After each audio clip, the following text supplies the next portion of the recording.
Welcome back here at 4:30. Thanks for staying with us. I'm Candace Gibson. And I'm Erin LeBeau. We're continuing to follow developments in the aftermath of that Midtown Manhattan mass shooting.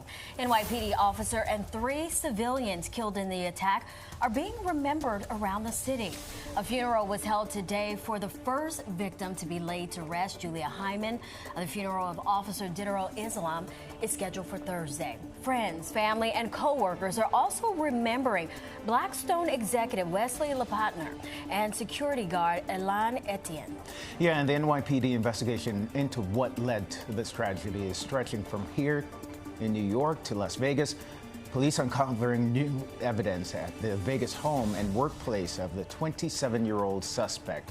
And the tragedy that unfolded in the Park Avenue office building on Monday has left so many New Yorkers just shaken to the core. Yeah, for more on the impact to the city and the latest on the investigation, we're joined by NYPD Deputy Commissioner of Operations, Daughtry. Thank you, first of all, for being here. We want to extend our condolences to everyone in the department dealing with the loss. Yeah, I'm the Deputy Mayor for Public Safety. Thank you so much for having me. Kaz, what is it about this that made it hit differently? I think that the style of how the whole totality of the incident took place, where you have an individual double park his car on Park Avenue. Park Avenue is probably one of the most expensive blocks in the city, and just walk out in broad daylight with an assault rifle and walk in, shoot an NYPD officer, spray the lobby, shoot 2 victims in the lobby. I think that type of style, like we haven't seen something like that in the city. How much time would you say elapsed between when he left that car and when he started shooting? So that car was parked around 6:25. He gets out the car around 6:26. He walks into the lobby anywhere between like 6:27, 6:28, a couple of seconds, and first 911 calls come in around 6:28, about 58 seconds. Wow. We know the investigation has now stretched from here in the city to Las Vegas. What have you learned so far that is helpful at this moment? Well, we this is an ongoing investigation. I mean, and I know people want answers. We all want answers. The families want answers. Victims want answers. The company wants answers. New Yorkers want answers. And we just have to be patient with the investigators, and we want to make sure we put together a nice package that we can present to the American people. What about the fact New that Yorkers. We've been hearing that there may have been someone who assisted in helping him purchase parts for the rifle? And then yes, that is part of the investigation with a co-worker or an acquaintance or something like that. That we heard initially they're saying that he did purchase a lower receiver for the rifle. Then now we're hearing saying that he purchased the whole rifle. So that's all going to take into account. We're going to look, the investigators are going to look at everything. The mayor has been up to speed with us, getting briefed every single day, sometimes 3 or 4 times a day, because this is so close to him, and New Yorkers as well. And New Yorkers deserve to know what happened, and we're going to get to the bottom of it. And you guys tracked his car from Las Vegas. I believe he went to Nebraska, seemingly driving overnight through to New Jersey at 4 o'clock, I believe, on Monday. Did he stop anywhere as far as you realize? At this time, that's still under investigation. We don't want to say the locations where he actually stopped at, because the investigators got to do their job. They're going to go put together a nice video compilation of exactly where he stopped at, who he spoke to. So that's all part of the investigation. But yeah, no, he actually came here with a mission, a motive, and the motive was to come here and do what America saw what he did a couple of days ago. Yesterday, we had a former NYPD detective on the show talking about security measures. One of the things he mentioned that was interesting, he had suggested that many buildings, like the one that was hit, have controlled access to getting into elevators where you have to use like a fob or a key card. What's the likelihood of something like that being implemented in the city and all these types of buildings? Oh, we can't speak to, the city can't speak to what the building does. That is private property. Those are all privately owned buildings. We can make suggestions. The commissioner has her NYPD Shield unit, which is going out and doing building assessments where they do these type of assessments. However, the mayor did task me a couple of days ago, because this shook him to the core and also shook America to the core, as well as New York to the core. And he tasked me to find technology where we can use technology into detecting guns, weapons detection. And ever since I made that announcement, a lot of these weapon detection companies have reached out to me, and I have several meetings set up I also, as the Deputy Mayor for Public Safety, chair the cross-sector security the group where a bunch of the business leaders and security consultants, they come in. We meet once a month.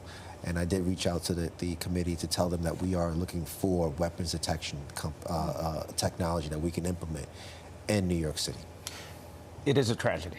Yeah. But with many tragedies, there are still some heroes. Who were the heroes in this situation? Was it the NFL employee who called back to warn his colleagues? Who were the heroes? There are just so many heroes here. You got the security officer which we believe that he was trying to get to the panic button to summons for police and also to summons the elevator to stop them from going upstairs.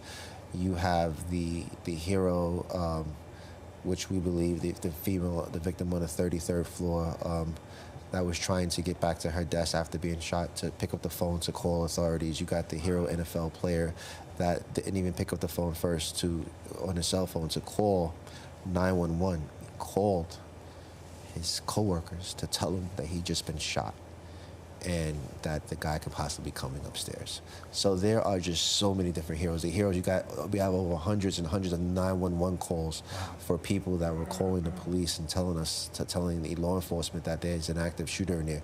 You also have the heroes that are texting, that text 911 to say, hey, listen, that this is what's going on in the building. We need police there. And those heroes, those callers, those heroes, just like as you said, with all the amount of phone calls that were received and text messages, the NYPD was on the scene in less than 4 minutes. Yeah. And to follow up on that really quickly, have you spoken with that one young lady who this gunman walked past, allowed her to walk out of the elevator? Have you spoken with her? The detectives did speak with her. They did speak with her, and that's part of the investigation. She had an angel on her side. God was with her. God was with everyone in that building, and we're just happy that that we were able to speak with her. Obviously, many people in the city shaken up by this, but the NYPD, you've lost one of your own. Tell us a little bit about Officer Islam. So the mayor, the police commissioner, myself, we walked in to visit Officer Islam's family when they were in a private family room in the hospital. And as we got closer to the room, you can hear the pain, the cries, the yelling, the screaming, him screaming out his son's name, him yelling that this is his only son. And this is all being, done through a translator because he didn't speak English that well. And him yelling that he was holding his chest because he was having chest pains inside of the room. And what do you say to a father that just lost his son? What do you say to a bunch of grieving officers that just lost their fellow brother, their brother? What do you say to that? There's really no words, but just we're here for you. And this officer, from speaking to his colleagues, you heard so many stories, and he was a big family man. He loved his family. He carried his family around in his hat and his wallet. And what I tell the young officers, that we have to keep talking about Officer Islam, and that's how he will live on in all of us, we just keep telling his story, and we never stop telling his story. Yeah. And did the commissioner know one of the victims as well? I did hear that she did have one of the victims, and I'll let her talk about that. But and I'm glad you brought up the commissioner, because the response from her department that the officers got there less than 4 minutes, and they took control of that scene and restored order back right away. It's a remarkable job by the police commissioner. Kudos to her and her department for doing a great job. Yeah, especially with having a personal connection. Yep. Kaz, thank you so much. Thanks for having me. Appreciate your time. Yes.